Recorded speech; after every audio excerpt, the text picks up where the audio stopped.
take me, come and carry me.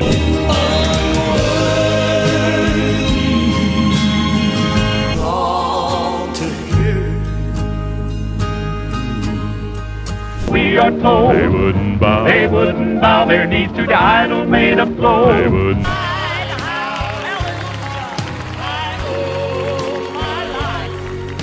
Gospel music has always been a beacon of hope, but for some artists, their earthly journey was marked by tragedy.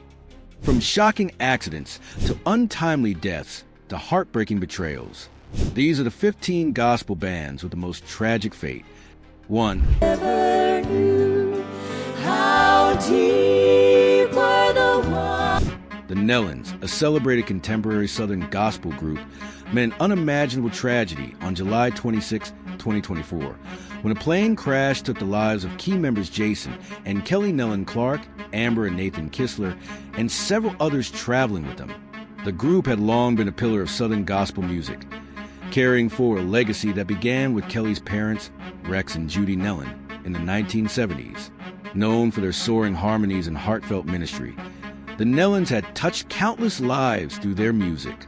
Their sudden loss left the gospel community in mourning, grieving not just the end of a beloved group, but the passing of dear friends and family.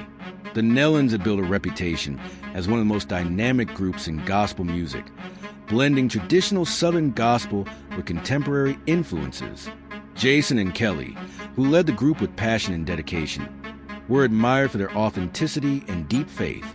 Amber and Nathan Kistler brought fresh energy and exceptional talent, helping the group connect with younger audiences. Their performances were more than just concerts. They were experiences of worship and encouragement. The abruptness of their deaths made the loss even more painful, leaving fans and fellow artists struggling to accept that their voices had been silenced so soon.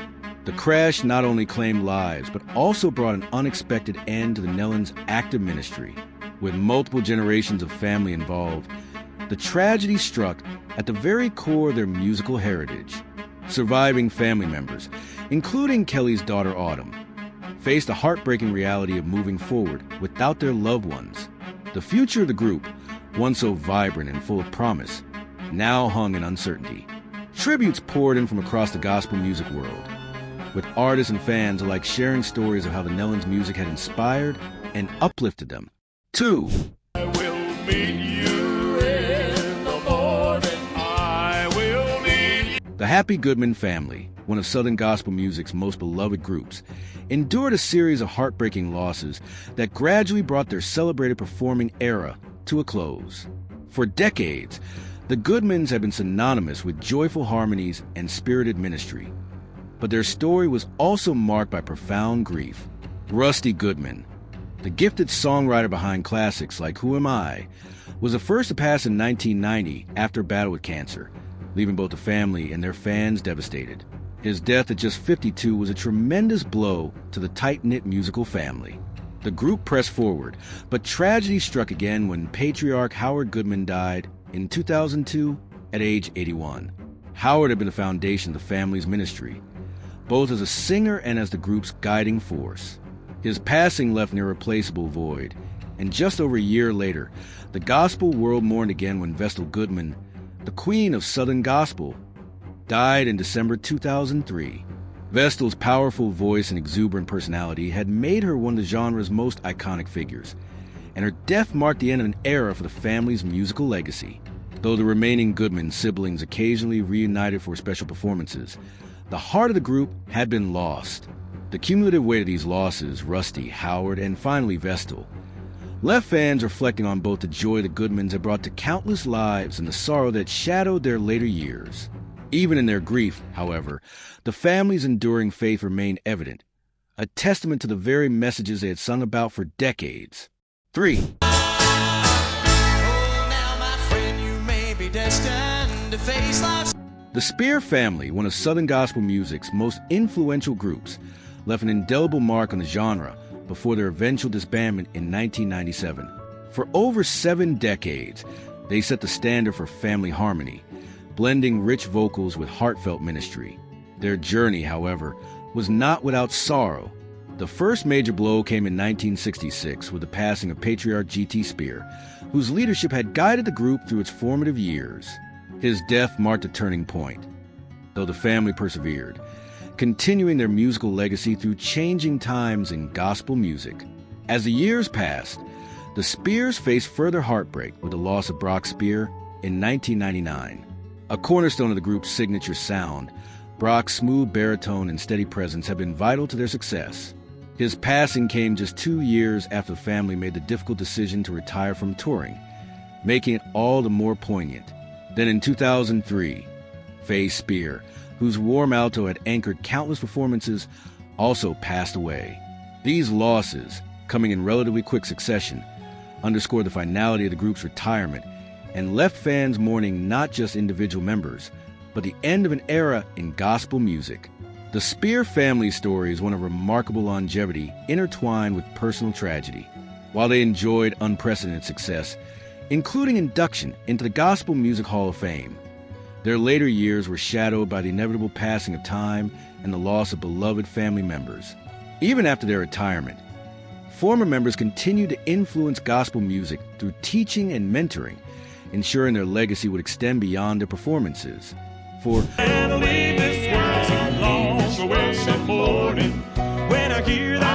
the Blackwood brothers, one of gospel music's most celebrated quartets, experienced a defining tragedy that forever altered their story. On June 30th, 1954, a plane crash in Clanton, Alabama claimed the lives of 2 core members, baritone R.W. Blackwood, the group's leader and brother of founder James Blackwood, and bass singer Bill Lyles. The accident occurred just days after their triumphant win at the Grand Old Gospel Reunion in Memphis, a moment that should have marked a career peak. Instead, it became a moment of profound loss for the gospel music community and the Blackwood family. The group faced an impossible decision in the wake of the crash, whether continue or disband. With James Blackwood assuming leadership, they chose to press forward, rebuilding their lineup with younger members, including J.D. Sumner and Cecil Blackwood.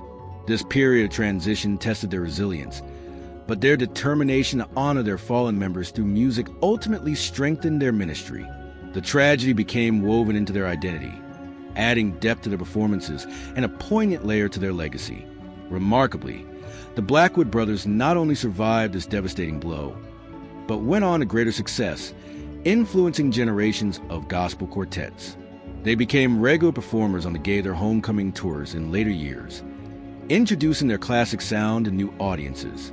James Blackwood's leadership following the crash helped establish the group as enduring ambassadors of Southern gospel music, proving that even the deepest loss couldn't silence their message. 5. I do not know the name I say. The Statesman Quartet, one of Southern gospel's most influential groups, experienced a gradual decline marked by the loss of its legendary members. For decades, they set the standard for male quartets with their polished harmonies and dynamic stage presence under the leadership of pianist Hovey Lister. However, the golden era began fading as health issues forced Lister to retire in the 1980s, removing the group's founding visionary. Though they continued performing with new members, the absence of their original driving force marked the beginning of their eventual dissolution. The losses grew more profound with the passing of bass singer J.D. Sumner in 1998. Known for his impossibly deep bass notes and showmanship, Sumner had become one of gospel music's most recognizable figures. His death severed one of the group's last connections to its classic lineup. Then in 2004, lead singer Jake Hess, whose velvety voice and charismatic delivery defined the Statesman sound, passed away after prolonged health struggles. With these pillars gone, the quartet's remaining iterations struggled to maintain the magic that had made them famous. Though various reunion groups and tribute acts would occasionally perform under the Statesman name, the original spirit of the quartet effectively ended with these losses. The passing of these giants represented more than just personnel changes. It marked the closing of a significant chapter in gospel music history. Their influence, however, lived on through countless quartets they inspired and through recordings that preserved their groundbreaking sound. 6.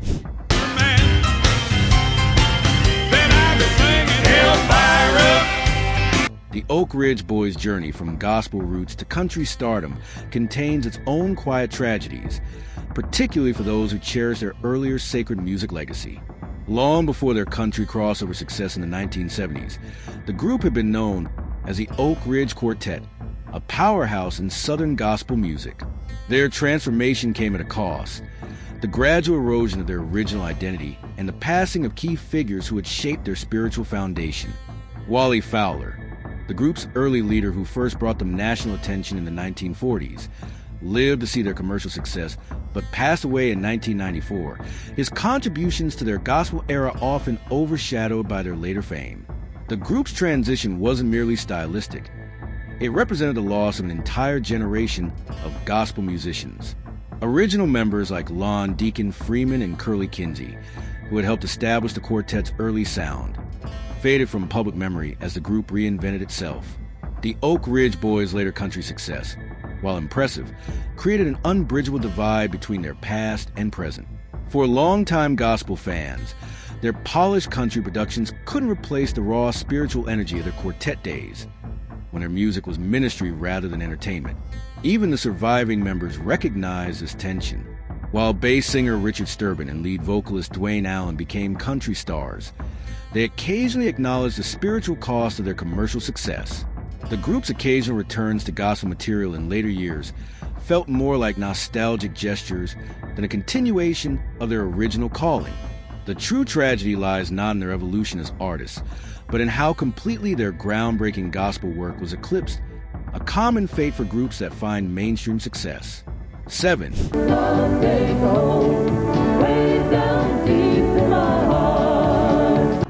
The Chuck Wagon Gang stands as one of gospel music's most enduring groups, their simple harmonies and heartfelt lyrics leaving an indelible mark on the genre. Formed in 1935 during the depths of the Great Depression, the family group built their legacy on timeless songs like I'll Fly Away and Church in the Wildwood. Yet their remarkable longevity couldn't shield them from the inevitable losses that come with time. The first major blow came in 1963 with the passing of D.P. Carter, the group's founder and patriarch, whose vision had sustained them through radio's golden age and beyond. His death marked the end of an era, leaving the second generation to carry on a sound that was becoming increasingly rare in modern gospel music. The group persevered through changing musical landscapes, but suffered another devastating loss with Anna Carter Gordon Davis's death in 1994. As the last surviving original member, Anna had been the living bridge to the group's beginnings, her distinctive alto voice preserving the authentic Carter family sound. Without her, the Chuck Wagon Gang lost its final connection to those early Depression-era radio days, when they first brought comfort to struggling Americans through song. Though various iterations of the group continued performing with newer members, something essential had disappeared: the unbroken family tradition that had made their music so special. By the early 2000s, the Chuck Wagon Gang's active years were quietly winding down. The group that had once been synonymous with pure, unadorned gospel found themselves out of step with contemporary Christian music's polished productions. Their decline wasn't marked by any dramatic breakup, but rather by the gradual fading that comes when the original voices are gone and the world moves on. Yet even in their twilight years, their recordings continue to find new listeners drawn to the sincerity of their faith-filled performances. 8. Holding on, keep on holding on. I keep telling you the devil may try to turn me around. The Lefeveres carved out a significant chapter in Southern gospel history, their rich harmonies and spirited performances making them one of the genre's most beloved family groups. Founded by Urias Lefevere in the 1930s, the group flourished during gospel music's golden age, sharing stages with legends like the Blackwood brothers and the Statesman Quartet. Their signature blend of family vocals and heartfelt ministry earned them a devoted following, but behind the scenes, personal struggles and tragedies slowly unraveled the tight-knit ensemble. The 1979 death of Patriarch Urias Lefevere proved particularly devastating, removing not just the group's founder, but its spiritual anchor. Internal family tensions had already begun taking their toll before Urias' passing. The pressures of constant touring, changing musical trends, and interpersonal conflicts created fractures within the group. Some members struggled with health issues, while others faced personal challenges that made maintaining their rigorous schedule increasingly difficult. Unlike groups that planned orderly transitions, the Lefeveres' decline felt particularly poignant, a once vibrant ministry gradually dimming due to circumstances beyond their control. Though various family members attempted to keep the Lefeveres legacy alive through reunion concerts and new configurations, the magic of the original group could never be fully recaptured. The unique alchemy of their family blend, honed through decades of singing together, disappeared with those original voices. Later generations would carry the Lefevere name forward in gospel music, but particular warmth and spontaneity that defined the classic Lefeveres sound became part of gospel history rather than living tradition. 9. Nearer to thee, I want to be. The Cathedral Quartet's remarkable 30-year reign as Southern gospel royalty came to a heartbreaking close through the successive losses of its two iconic voices. For 3 decades, Glenn Payne's soaring lead vocals and George Younce's resonant bass had formed the foundation of the group's sound, creating what many consider the perfect gospel quartet. Their 1999 farewell tour was meant to be a celebration, but turned bittersweet when Payne, already battling cancer, passed away just weeks after their final performance. His death at age 72 didn't just mark the end of Cathedrals. It removed one of gospel music's most distinctive voices, a singer whose warm, effortless delivery had become the gold standard for quartets. The remaining members attempted to continue with former Cathedral Roger Bennett as pianist and manager, but the soul of the group was gone when Younce, the beloved Big Chief, died in 2005 after his own health struggles. Any possibility of reunions or revivals disappeared. These weren't just personnel changes. The Payne-Younce partnership had been so central to Cathedral's identity that losing them was like losing the group twice over. Their chemistry extended beyond music. Payne's gentle sincerity balanced Younce's playful humor, creating a dynamic that transcended typical quartet performances and turned their concerts into experiences. 10.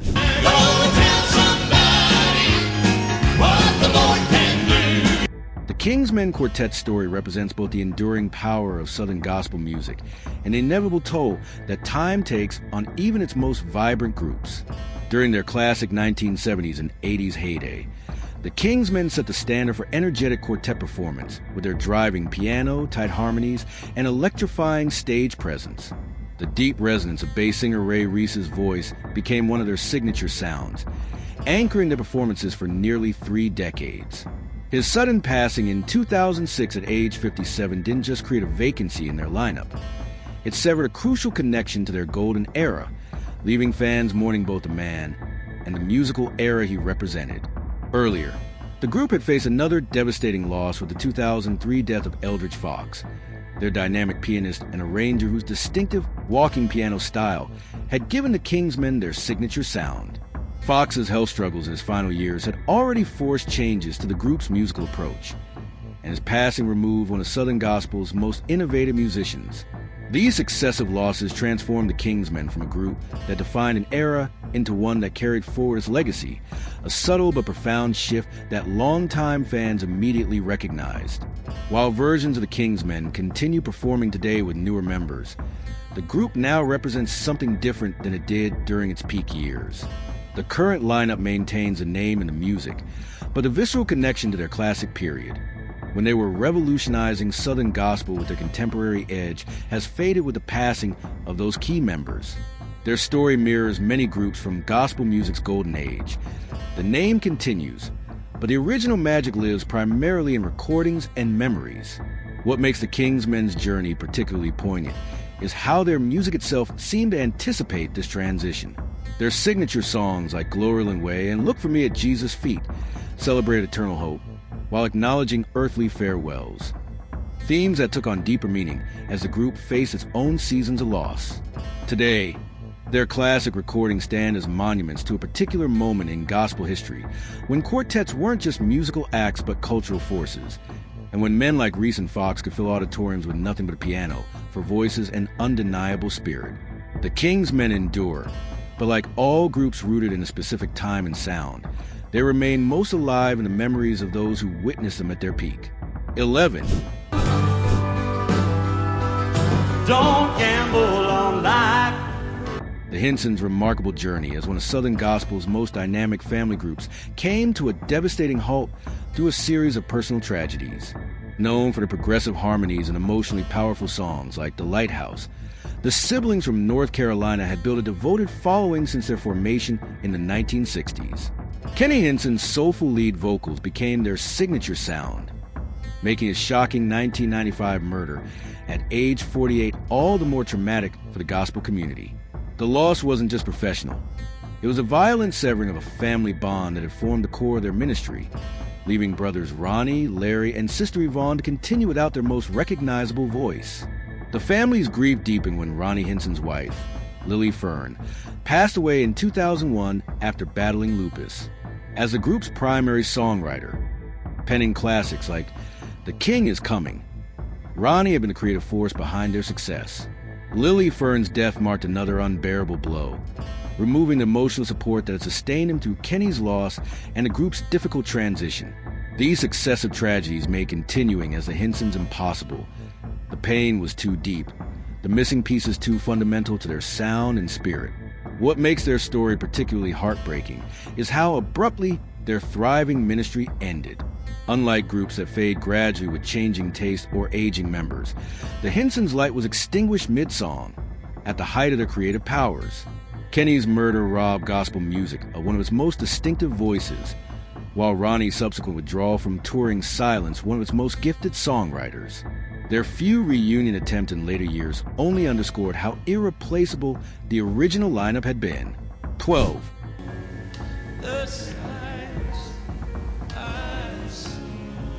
The Singing Americans emerged as one of Southern Gospel's most polished quartets during their 1980s heyday, their refined harmonies and sophisticated arrangements setting them apart in an era dominated by more traditional groups. Led by the resonant baritone of Ed Hill, the group developed a loyal following with songs like I'm Going That Way and Temporary Living. Yet behind their professional sound lay persistent struggles, constant lineup changes, the financial pressures of touring, and the gradual shift in gospel music tastes away from their signature style. These challenges slowly eroded their momentum, turning what began as a promising ascent into a quiet, decades-long decline. Hill's death in 2007 marked the symbolic end of the group's legacy. As the last remaining link to their classic lineup, his passing severed the final connection to their most impactful years. Earlier losses, including the departures of key singers like Danny Cook and Mark Bishop, had already diluted the distinctive sound that once made them stand out. By the 2000s, the Singing Americans existed mostly in name only, a far cry from their peak when they stood alongside groups like the Cathedrals and Gold City as standard bearers of quartet excellence. What makes their story particularly poignant is how thoroughly time erased their once strong presence. Unlike groups with dramatic finales, the Singing Americans simply faded. Their albums grew hard to find, their concert dates dwindled, and new generations of gospel fans discovered other artists. Yet for those who remember their prime, the group represented a rare blend of musical precision and heartfelt ministry. Their gradual disappearance mirrored the broader decline of the classic male quartet tradition they had helped uphold. 13. This song, I'd like to have a word of prayer before we sing it. And we did. The Singing Americans emerged as one of Southern Gospel's most polished quartets during their 1980s heyday, their refined harmonies and sophisticated arrangements setting them apart in an era dominated by more traditional groups. Led by the resonant baritone of Ed Hill, the group developed a loyal following with songs like I'm Going That Way and Temporary Living. Yet behind their professional sound lay persistent struggles, constant lineup changes, the financial pressures of touring, and the gradual shift in gospel music tastes away from their signature style. These challenges slowly eroded their momentum, turning what began as a promising ascent into a quiet, decades-long decline. Hill's death in 2007 marked the symbolic end of the group's legacy. As the last remaining link to their classic lineup, his passing severed the final connection to their most impactful years. Earlier losses, including the departures of key singers like Danny Cook and Mark Bishop, had already diluted the distinctive sound that once made them stand out. By the 2000s, the Singing Americans existed mostly in name only, a far cry from their peak when they stood alongside groups like the Cathedrals and Gold City as standard bearers of quartet excellence. What makes their story particularly poignant is how thoroughly time erased their once strong presence. Unlike groups with dramatic finales, The Singing Americans simply faded. Their albums grew hard to find, their concert dates dwindled, and new generations of gospel fans discovered other artists. Yet for those who remember their prime, the group represented a rare blend of musical precision and heartfelt ministry. Their gradual disappearance mirrored the broader decline of the classic male quartet tradition they had helped uphold. Today, the Singing Americans recordings remain cherished by collectors, preserving moments when every harmony was perfectly placed and every lyric delivered with conviction. Their story serves as a quiet reminder of gospel music's relentless cycle.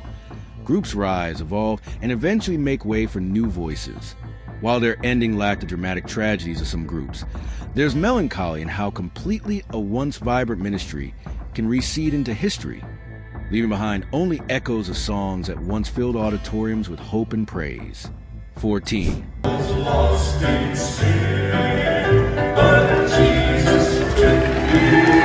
The Inspirations carve out a distinctive place in Southern gospel history with their mountain-fresh harmonies and unwavering dedication to traditional sounds. Founded in 1964 by Martin Cook, the group from Bryson City, North Carolina became known for their pure, unaffected style and beloved songs like Jesus is Coming Soon. Cook's sudden death in 1989 at just 52 years old robbed the group not only of their leader, but of their musical compass, the man whose vision had shaped their identity during their formative years. This loss marked the end of their original incarnation, forcing the remaining members to carry on without the founder who had been their creative anchor.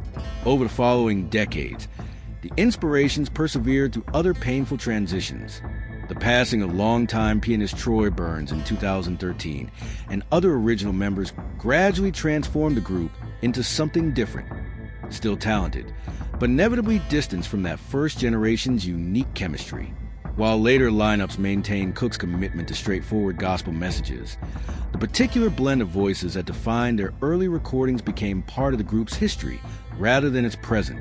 Their annual Singing in the Smokies festival continues drawing crowds, but serves as a reminder how far the current ensemble has evolved from its roots.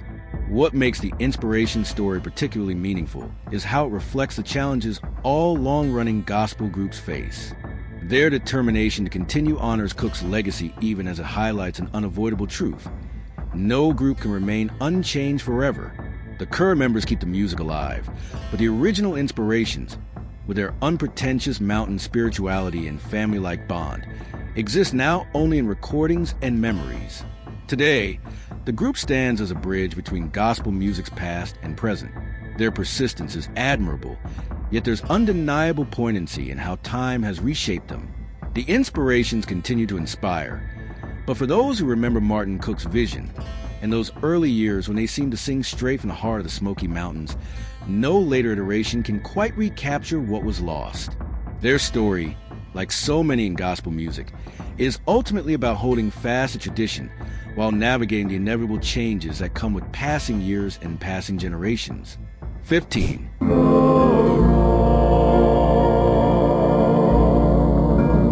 The Stamps Quartet occupied a unique place in gospel history, bridging the sacred and secular worlds as both pioneers of Southern gospel harmony and backup singers for Elvis Presley.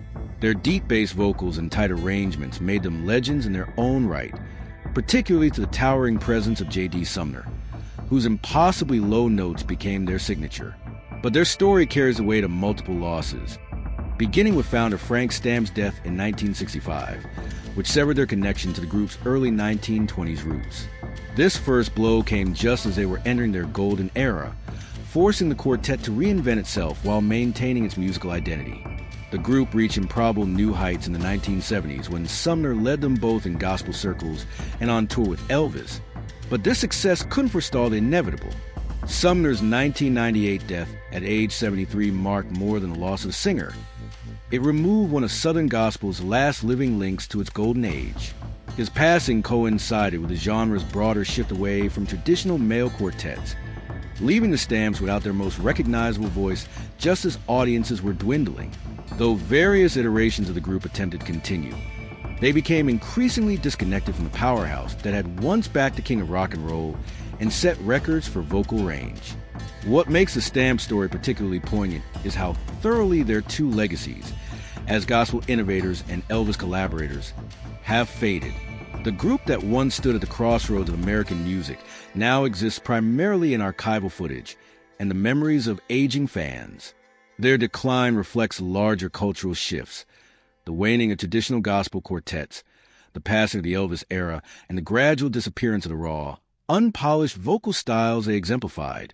Today, the Stamps Quartet's influence lingers in the artists they inspired, from contemporary gospel groups to modern-bass vocalists chasing Sumner's legendary low notes. But their ending carries a quiet tragedy of so many musical institutions, the way time erases even the most groundbreaking sounds, leaving behind recordings that can't quite capture the electricity of their live performances. The Stamps didn't just lose members. They witnessed the sunset of an entire musical tradition they had helped define, their final years a slow diminuendo after decades of glorious harmony.